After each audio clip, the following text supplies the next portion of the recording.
চ্যানেলে নতুন হয়ে থাকলে সাবস্ক্রাইব করে রাখবেন। আগের পর্বের শেষে আমরা দেখেছিলাম হেলাল ৫ লক্ষ টাকা পাওয়ার লোভে গভীর রাতে জিবরানের কথা মতো একজন অচেনা পুরুষকে নিজের স্ত্রীর ঘরে ঢুকিয়েছিল। একসময় অস্থির হয়ে বাইরে দরজার সামনে বসেই হেলাল ঘুমিয়ে পড়ে। কাজ শেষ করে ভোর ৫টায় লোকটি বের হয়ে চলে যায়। কিন্তু আগের বার বিড়াল মারার সময় যেরকম লুবনা দেখে ফেলেছিল, এবারও লোকটি বের হবার সময় লুবনা দেখে ফেলেন। সে হেলালকে বাসায় অচেনা লোক কিভাবে ঢুকেছে প্রশ্ন করলে হেলাল এড়িয়ে যায়।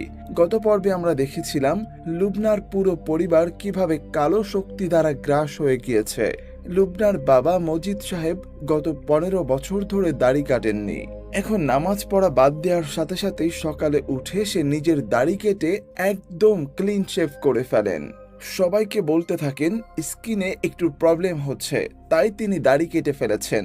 তবে লুবনার মা রাবেয়া এই ব্যাপারে বেশ খুশি হয়, কারণ দাড়ি কাটলে নাকি তার স্বামীকে অনেক আকর্ষণীয় লাগে। পরিবারের সদস্যদের এমন আচরণে মানসিকভাবে বিপর্যস্ত হয়ে পড়ে লুবনা। বড় ভাই হেলাল বাসায় উল্টাপাল্টা কাজ করছে। বাবা মজিদ সাহেব নামাজ সেরে দিয়ে ক্লিন শেভ হয়ে বসে আছে। মা বাম হাত দিয়ে খাবার খাচ্ছে। ছোট ভাই রাফি ২০ দিন ধরে ঘুমাতে পারছে না। এই সবকিছু নিয়ে কথা বলার জন্য সে হুমায়ুনের বাসায় যায়।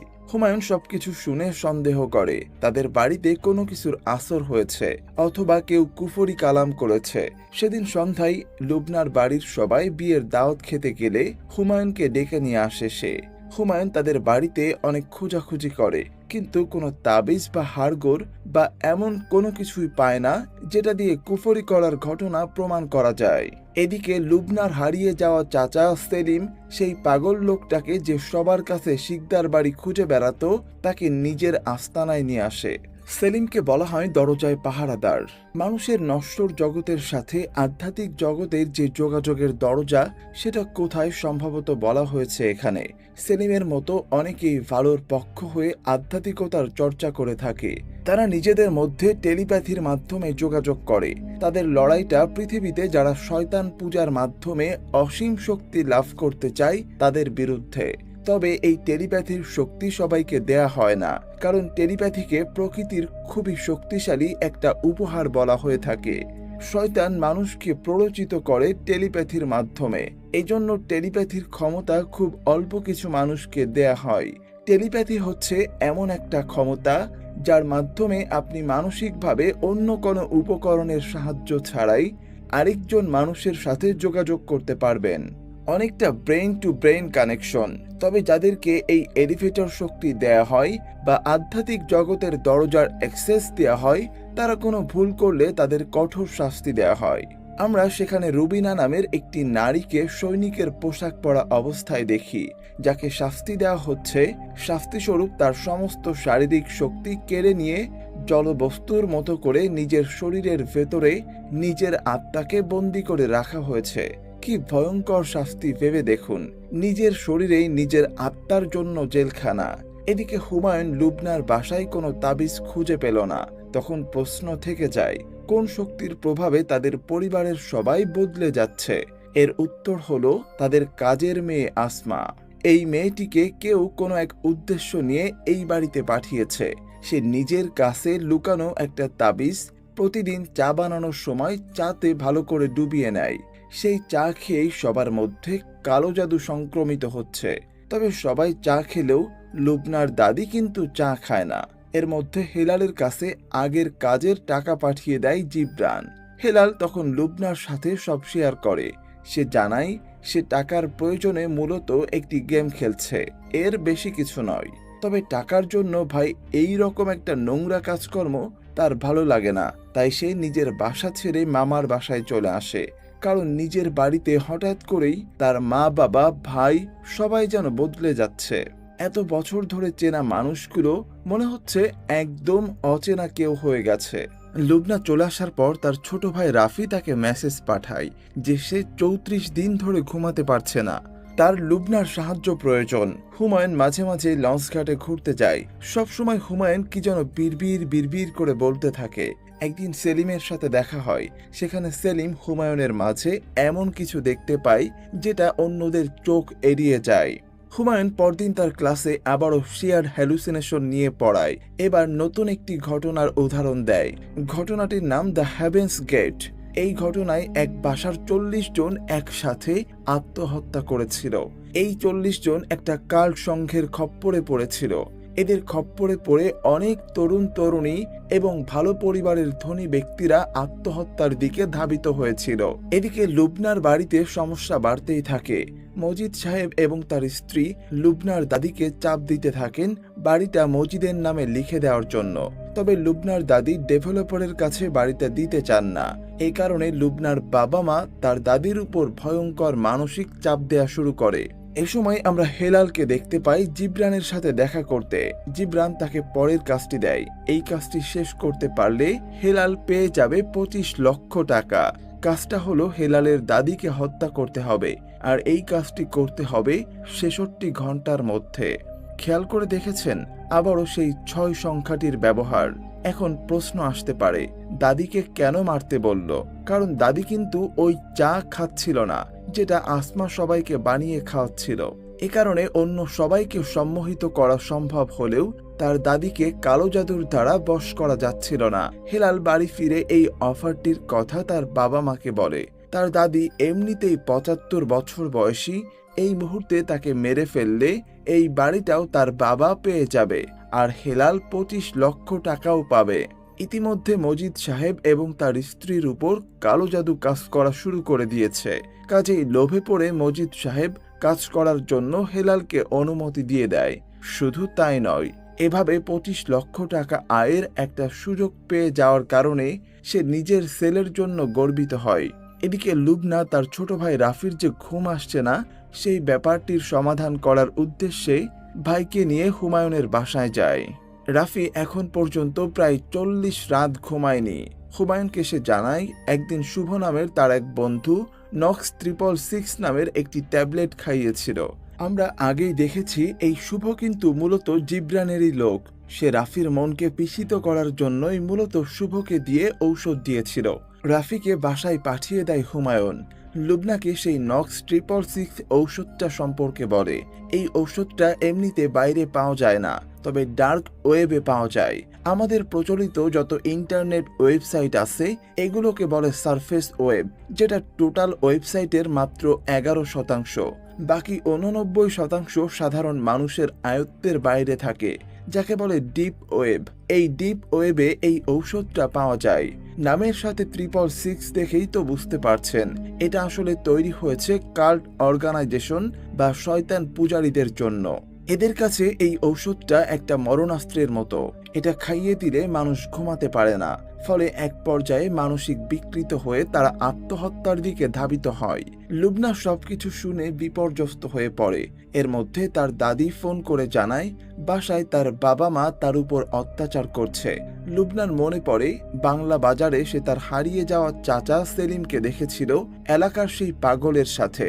এই মুহূর্তে লুবনার কাছে নিজের পরিবারের মধ্যে একমাত্র বিশ্বাসযোগ্য ব্যক্তি ছিল তার মামা এবং হারিয়ে যাওয়া সেই চাচা। চাচাকে খুঁজে বের করার জন্য লুবনা নিজের মামাকে সেই পাগলকে খুঁজে দিতে বলে।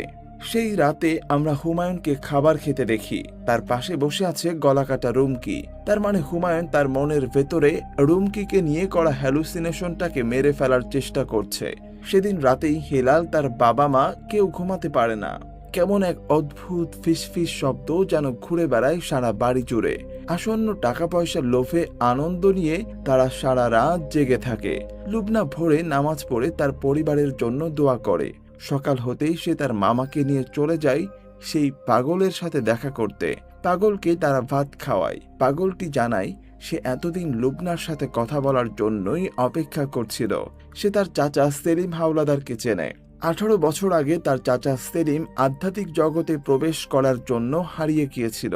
যাবার আগে সে লুবনাকে একটা চিঠি দেয়, যেখানে লেখা ছিল লুবনার মন ভেঙে 18 বছর আগে চলে যাবার জন্য তার ছোট চাচা সেলিম লুবনার কাছে ক্ষমা প্রার্থী।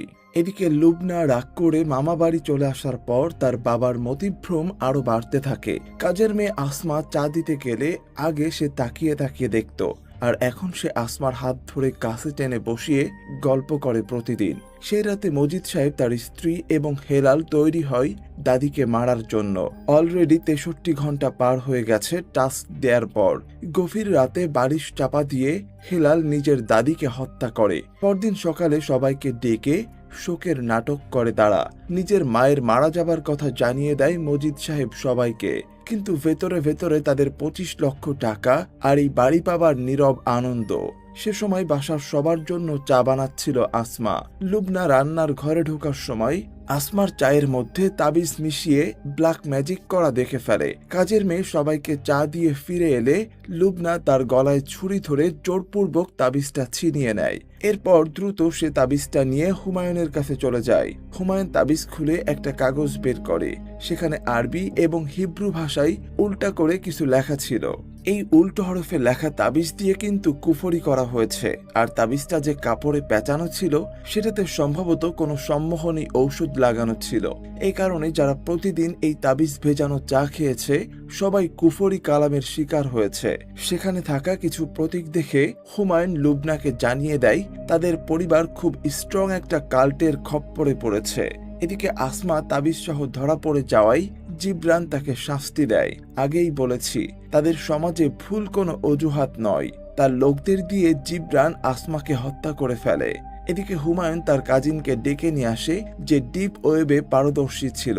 তার লক্ষ্য ছিল ওই কাল্ট অর্গানাইজেশনের ডিটেলস বের করা। তবে এই কাজটি কঠিন ছিল। জিবরানের কাল্ট সংগঠনের নাম ছিল দ্য ফাইনাল ট্রুথ। তাদের ওয়েবসাইটটি ডার্ক ওয়েবে ছিল। তারা সেখানে রেগুলার লাইভ করে মানুষ হত্যা করত। শুধুমাত্র তাদের কাল্টের মেম্বাররা আইডি পাসওয়ার্ড দিয়ে সেই লাইভ দেখতে পারত। তাদের সেই সাইট হ্যাক করে হুমায়ুনের কাজিন। তারা দীর্ঘ সময় চেষ্টা করার পর সেই সাইটে ঢুকতে পারে। সেখানে কালো পলিথিনে জড়িয়ে এক লোককে বেঁধে রাখা হয়েছিল আর অনলাইনে ভোটিং চলছিল। এই লোকটিকে কি মারা হবে নাকি বাঁচিয়ে রাখা হবে। ভোটে 101 জনের মধ্যে 99 জনই চাই লোকটিকে মেরে ফেলা হোক। পেছনে দাঁড়ানো নতুন মেম্বারদের মধ্য থেকে একজন এগিয়ে এসে হাতুড়ি দিয়ে পিটিয়ে নৃশংসভাবে বন্দি লোকটাকে লাইফে এনে হত্যা করে। প্রথম হত্যা করার পুরস্কার হিসাবে লোকটির হাতে জিবরান তাদের সমিতির একটি সিম দিয়ে দেয়। এদিকে হেলাল আবার জিবরানের সঙ্গে দেখা করে। খেয়াল করলে দেখবেন প্রতিবার তাদের প্রাইজ মানি 5 গুণ করে বেড়ে যায়। এবারের কাজটির জন্য হেলাল পাবে 1,25,00,000 টাকা। তবে এবারের কাজটি হবে দলগত। পরিবারের সকল সদস্য মিলে একসাথে কাজটি করলে প্রত্যেকে আলাদা করে পেয়ে যাবে 1,25,00,000 টাকা।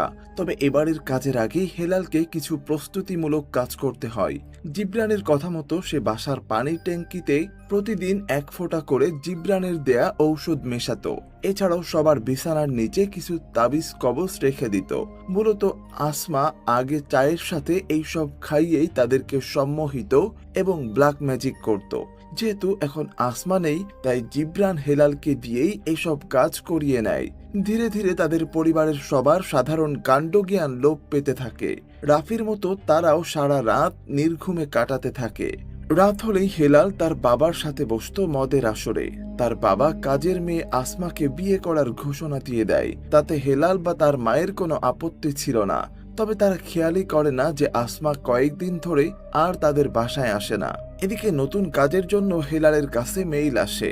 সেই 1,25,00,000 টাকা পেতে হলে তাদের পরিবারের সবাইকে একটি বিশেষ অনুষ্ঠানে অংশগ্রহণ করতে হবে। সেই অনুষ্ঠানের জন্য পুরান ঢাকার একটি দোকান থেকে হেলাল সালা এবং দড়ি কিনে আনে। এরপর জিবরানের ঠিকানা দেয়া দর্জির দোকানে গিয়ে সালা দিয়ে মুখোশ বানিয়ে নেয়। মুখোশ পরে মজিদ সাহেব শিশুর মতো খুশি হয়ে ওঠে। এই মুখোশের একটি বিশেষত্ব দেখুন, মানুষের চোখ দুইটা থাকলেও সূর্য কিন্তু একটাই, যেটা কিনা ইলুমিনাতি এবং দাজ্জালের এক চোখের প্রতীকী রূপ। সেদিন রাতেই মজিদ সাহেবের সারা বাড়িতে ছড়িয়ে পড়ে এক অদ্ভুত ফিসফিসানির শব্দ। শব্দে সারা রাত আতঙ্কে নির্ঘুম সময় পার করে পুরো পরিবার। এর মধ্যে পাগলটি লুবনার মামাকে সতর্ক করতে থাকে লুবনার আসন্ন বিপদ সম্পর্কে। তিনি অবশ্য এইসব পাগলের কথা ভেবে উড়িয়ে দেন।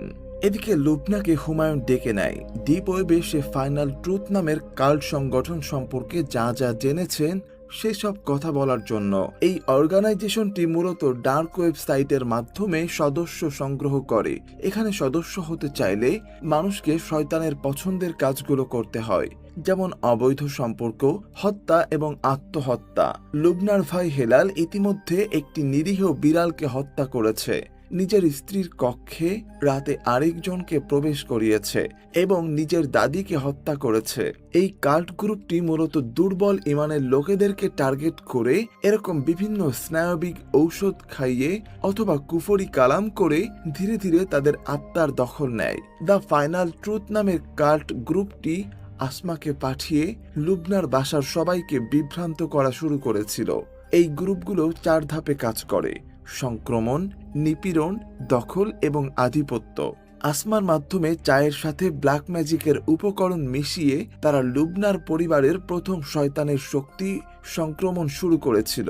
এরপর ধীরে ধীরে রাত নির্ঘুম করানো, নৃশংস কাজ করানো, এসবের মধ্যে বাড়ির পরিবারের সদস্যদের তারা মানসিক এবং শারীরিকভাবে নিপীড়ন শুরু করে। আর ফাঁদ হতে বেঁচে যায় লুবনার দাদি, ফলে তাকেও হত্যা করা হয়। এর মাধ্যমে পুরো বাড়ির দখল নেয় শয়তানি শক্তি। 3 ধাপ শেষ, এখন শেষ ধাপ, অর্থাৎ আধিপত্য বিস্তার করার পালা। এই ধাপে পরিবারের সকলের আত্মার আধিপত্য নেবে শয়তান। এটি মূলত করানো হয় সদস্যদের আত্মহত্যা করানোর মাধ্যমে। মানুষ যখন আত্মহত্যা করে তখন তার আত্মা চিরস্থায়ীভাবে যন্ত্রণার সাগরে নিক্ষিপ্ত হয়, এবং এটাই তো সকল অশুভ শক্তির টার্গেট। সৃষ্টির সেরা জীব মানুষকে চিরস্থায়ী জাহান্নামের দিকে নিয়ে যাওয়া। তবে লুবনা বিশ্বাস করতে চায় না, কারণ একটা কাল্ট গ্রুপ কেন তার পরিবারকে এভাবে হত্যা করতে চাইবে।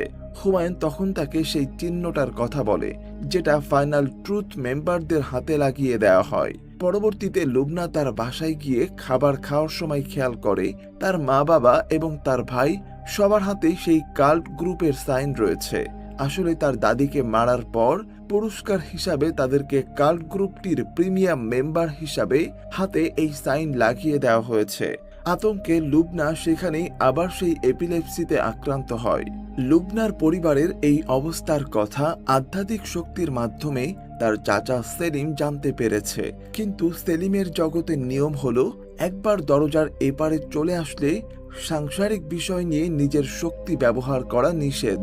তাই সে নিজে কিছু করতে পারবে না বলে কিছু লোক ঠিক করে অশুভ শক্তির বিরুদ্ধে লড়াই করার জন্য ইস্কানিয়াত নামের একজন লোককে দায়িত্ব দেয় সবকিছু দেখাশোনার জন্য। সেই মাঝিকে রাত 3টার সময় সেই ইস্কানিয়াতের সাথে দেখা করতে যেতে বলে। সেলিম বুঝতে পারে ওই মাঝির পক্ষে একা লড়াই করা সম্ভব হবে না ওই বিশাল শক্তির বিরুদ্ধে। তাই তার সাথে থাকা সেই পাগলটিকে তাদের সাথে থাকা সেই বোধশক্তিহীন নারী সৈনিককে নিয়ে মাঝিকে সাহায্য করতে যেতে বলে। সম্ভবত লুবনার পরিবারকে সাহায্য করার মাধ্যমে ওই নারী সৈনিকের পাপ মোচন হবে। এদিকে লুবনার অনুরোধে তার বাড়িতে আবার আসে হুমায়ুন। সে আবার তার বাড়িটা ঘুরে ঘুরে দেখতে থাকে, আসমা না থাকার পরেও কিভাবে তার বাসায় এখনো ব্ল্যাক ম্যাজিক রয়ে গেছে সেটা ইনভেস্টিগেট করতে। হুমায়ুন খুব বাজে একটা গন্ধ পেতে থাকে।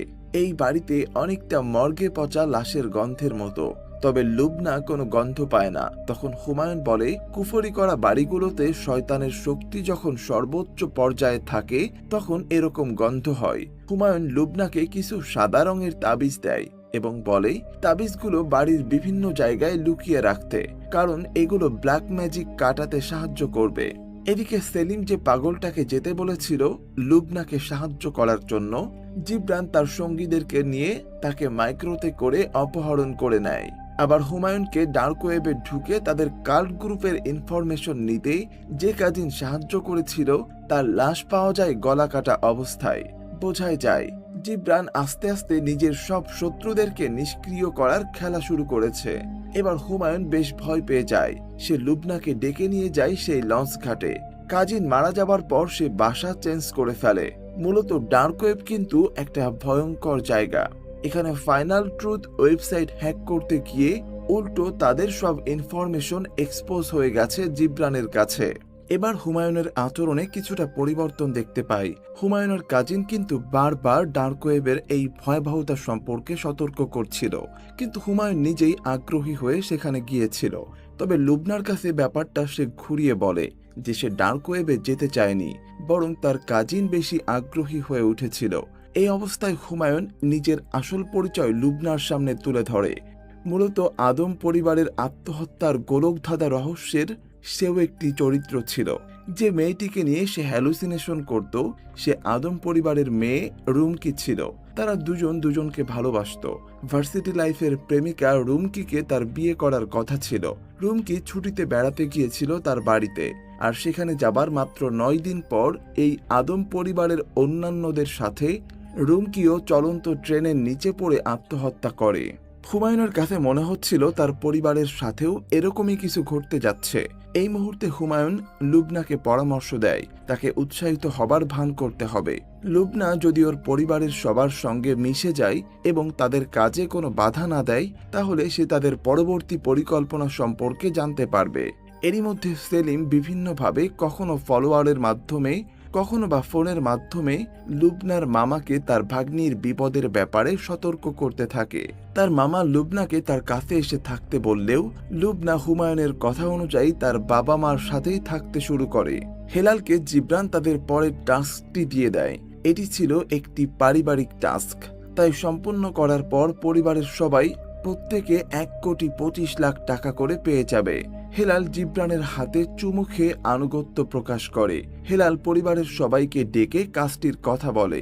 কাজটি হলো তাদের পরিবারের সবাইকে গলায় দড়ি বেঁধে সিলিংয়ের সাথে ঝুলে চেয়ারের উপর দাঁড়িয়ে থাকতে হবে 6 মিনিট 66 সেকেন্ড। সবাই ভাবে গলায় দড়ি বেঁধে চেয়ারের উপর দাঁড়িয়ে থাকা এ আর এমন কি কাজ। লুবনা ভেতরে ভেতরে ভয়ে কুঁকড়ে গেলেও বাইরে খুব খুশি হবার ভান করে। তার ছোট ভাই রাফি একটু প্রতিবাদ করতে গেলেও তাকে থামিয়ে দেয় লুবনা। সবাই 1,25,00,000 টাকা পাবার আনন্দে মেতে ওঠে। পরে লুবনা হেলালের কাছে এসে বলে সে 1,25,00,000 টাকা পাবার পর বিদেশে পড়তে চলে যাবে। বোনকে টাকার লোভে পেয়েছে বুঝতে পেরেই হেলাল খুশিতে রাজি হয়ে যায়। এ কারণে তারা লুবনার উপর নজর রাখা বন্ধ করে দেয়। লুবনা পুরো ঘটনা দ্রুত হুমায়ুনকে জানায়। হুমায়ুন বলে রুমকি মারা যাবার 4 দিন আগে তাকে ফোন করে জানিয়েছিল তাদের বাড়িতে এক বান্ধবী এসে জানিয়েছেন একটা গন্ধ পাচ্ছে, কিন্তু রুমকি কোনো গন্ধ পাচ্ছিল না। আপনার বাসায় তো একই ঘটনা ঘটেছে। হুমায়ুন গিয়ে সারা বাড়িতে মৃত মানুষের পচে যাওয়ার গন্ধ পেলেও লুবনা কিছুই টের পায়নি। তার মানে তাদের বাসায় অশুভ শক্তি এখন তার সর্বোচ্চ ক্ষমতায় বাস করছে। এই ক্ষমতার কাছে হুমায়ুনের সকল শক্তি হেরে যাবে। এজন্য লুবনাকে আরো শক্ত হতে হবে, তার ঈমানকে আরো শক্তিশালী করতে হবে। তার পরিবার যখন ফাঁসি নিবে সেই সময় হুমায়ুন পুলিশকে নিয়ে তাদের বাড়িতে আসবে। পুলিশ সবকিছু সামনাসামনি দেখলে হয়তো বিশ্বাস করবে পুরো ব্যাপারটা। এর আগ পর্যন্ত সে লুবনাকে চুপচাপ বাড়ির সবার কথা মেনে চলার পরামর্শ দেয়। লুবনা যাবার আগে হুমায়ুনকে জড়িয়ে ধরে যায়। এই মুহূর্তে হুমায়ুন ছাড়া আর সে কাউকেই বিশ্বাস করতে পারে না। এই সময়ে আমরা সেই সেলিমকে হাউমাউ করে কাঁদতে দেখি, কারণ সে আধ্যাত্মিক শক্তি প্রয়োগ করে ভবিষ্যৎ দেখতে পারছে। সে বুঝতে পারছে লুবনা এবং তার পরিবারের অন্তিম পরিণতি কি হতে যাচ্ছে। কিন্তু সে যে দরজা পাহারার দায়িত্বে আছে, সেই দায়িত্বে থাকার শর্ত হিসাবে সে নিজের পরিবারের জন্য সরাসরি কিছুই করতে পারবে না। লুবনা এরকম হবে অনেক আগেই বুঝতে পেরে সেই পাগলকে এবং মাঝিকে সে প্রস্তুত করেছিল এই দিনের মোকাবেলা করার জন্য। কিন্তু জিবরান পাগলকে ধরে নিয়ে যাওয়াই এই মুহূর্তে সেলিমের আর কিছুই করার নেই। সেদিন রাতে লুবনার মামার মনও কেমন আনচান করছিল। সে লুবনার বাসায় যাবার জন্য বাসা থেকে বের হয়। এর আগেই লুবনার বাসায় সেদিনের অনুষ্ঠানের প্রস্তুতি শুরু হয়ে গিয়েছে। শেষ মুহূর্তে হেলালের কাছে মেইল আসে গলায় দড়ি পড়ার পর প্রত্যেকের চোখ কালো কাপড় দিয়ে বেঁধে দিতে হবে। সেই অনুযায়ী হেলাল পরিবারের সবাইকে, এমনকি নিজেদের সন্তানকেও গলায় দড়ি বেঁধে চোখে কালো কাপড় বেঁধে দিয়ে দাঁড় করিয়ে দেয়। লুবনা জানালার বাইরে থেকে দেখে আঁতকে ওঠে। তবে ভাগ্যক্রমে এত বীভৎস দৃশ্য দেখার পরেও তার এপিলেপসি রোগ হয় না। তাকে যে তার পুরো পরিবারকে বাঁচাতে হবে। এর মধ্যে হুমায়ুনের ফোন আসে। লুবনা নিচে গিয়ে দরজা খুলে দেখে হুমায়ুন পুলিশ নিয়ে আসার কথা থাকলেও সে একা এসেছে। হুমায়ুন উপরে যাবার আগে লুবনাকে জড়িয়ে ধরে এবং বলে পুলিশকে খবর দেওয়া হয়েছে, খুব স্বল্প সময়ের মধ্যেই তারা চলে আসবে। লুবনা পরম নির্ভরতায় হুমায়ুনকে জড়িয়ে ধরলেও হুমায়ুন হঠাৎ লুবনার পেটে উপর্যুপরি ছুরিকাঘাত করতে থাকে। নিজের মুখে রক্ত মেখে বলে, দরজা রক্ষার জন্য অনেক কাজই তাদের করতে হয়, আর লুবনার মৃত্যু ছাড়া তার রুমকিকে ফেরত পাবার আর কোনো উপায় নেই। লুবনার বিশ্বাস ভাঙার জন্য সে ক্ষমা চায়। লুবনা মৃত্যুর আগ মুহূর্তে যেন আকস্মিক জ্ঞান লাভ করে, তার সামনে সবকিছু উন্মুক্ত হয়ে যায়। সে মৃত্যুর আগে বলে যে ওই দরজা ভেঙে গুড়িয়ে প্রতিশোধ নিয়ে ছাড়ব। এরপর হুমায়ুন আস্তে আস্তে উপরে যেতে থাকে, যেখানে লুবনার পরিবারের বাকিরা গলায় দড়ি বেঁধে চেয়ারে দাঁড়িয়ে অপেক্ষা করছে 6 মিনিট 63 সেকেন্ড শেষ হবার জন্য। তবে সে তখন কিছু একটা দেখতে পেয়ে চমকে ওঠে, আর এখানেই প্রথম সিজনের সমাপ্তি ঘটে। তবে প্রথম সিজনের সমাপ্তি হলেও অনেকগুলো প্রশ্ন থেকে যায়, অনেকগুলো রহস্য থেকে যায়। হুমায়ুন শেষ মুহূর্তে এসে কেন লুবনাকে হত্যা করলো? তাহলে সেও আদম ধর্মের কোনো অনুসারী নয় তো? কারণ আমরা জানি হুমায়ুনের প্রেমিকা রুমকি, সে ছিল আদম ধর্মের অনুসারী। যেই যোগসূত্র অনুযায়ী বলাই যায় হয়তো হুমায়ুনের সাথেও আদম ধর্মের কোনো যোগসূত্র আছে, যেটা আমরা শেষ পর্যায়ে হুমায়ুনের কথা শুনে বুঝতে পারলাম। তবে সবগুলো প্রশ্নের উত্তর মিলবে সিরিজের দ্বিতীয় সিজনে। তবে শেষে একটা কথা বলতেই হয়, কুফরি কালাম বা জাদুবিদ্যা এসব কিছুই হচ্ছে আল্লাহর সাথে শিরক করা। তাই আমরা সবাই এক আল্লাহর প্রতি বিশ্বাস রাখব এবং তারই ইবাদত করব। পুরো সিরিজটির কাহিনী আপনাদের কাছে কেমন লাগলো সেটি অবশ্যই কমেন্ট করে জানাবেন। আর চ্যানেলে নতুন হয়ে থাকলে সাবস্ক্রাইব করে রাখবেন পরবর্তী মুভির এক্সপ্লানেশন পাওয়ার জন্য। ধন্যবাদ।